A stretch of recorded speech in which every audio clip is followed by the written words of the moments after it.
S'il te plaît, tu nous racontes une histoire? Oh oui, une histoire! Bien sûr, venez avec moi et installez-vous confortablement. Oh ouais!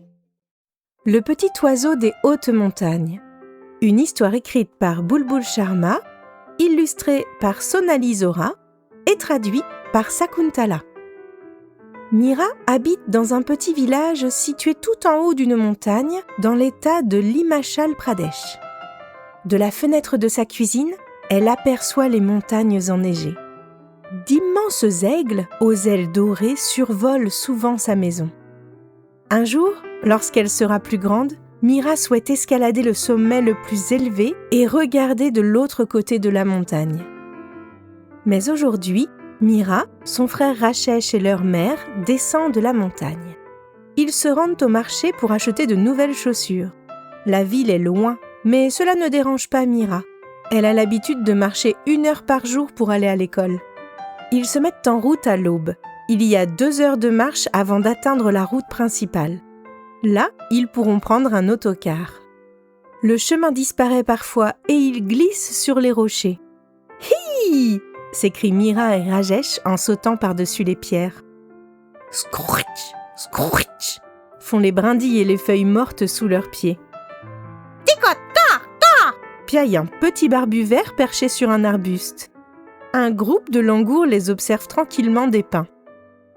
Mira s'arrête pour boire de l'eau à une source dissimulée derrière des pierres et des fougères.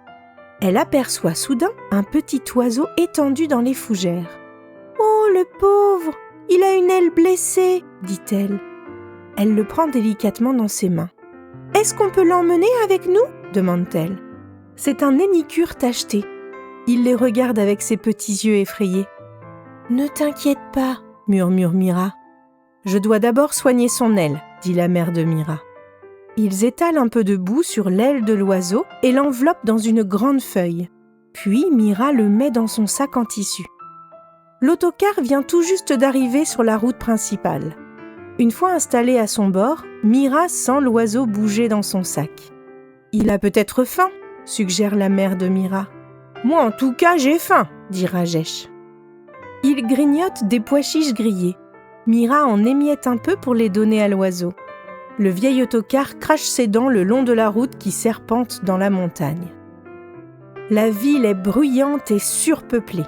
« Restez à côté de moi, Mira et Rajesh », ordonne leur mère en les tenant fermement par la main. En arrivant sur le marché, ils achètent des chaussures pour Mira. La mère de Mira achète également des bonbons au miel à la confiserie. Mira en donne un petit morceau à l'oiseau, mais il n'aime pas ça. Il préfère picorer son sac en tissu à la place. C'est l'heure de reprendre l'autocar pour rentrer à la maison.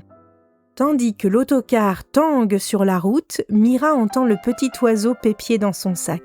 « Nous serons bientôt à la source », lui chuchote-t-elle. Lorsqu'ils arrivent à la source, Mira le laisse sortir du sac. Il sautille un peu, boit de l'eau, puis se pose sur les pieds de Mira. Il semble apprécier ses nouvelles chaussures lui aussi. La nuit est tombée lorsqu'ils atteignent la maison. Mira fabrique un petit nid douillet avec de la paille. L'oiseau s'y installe et s'endort. Mira et l'oiseau deviennent très bons amis. Mira lui donne des boulettes de riz et de pois chiches. Au bout d'1 semaine, l'oiseau s'envole soudain.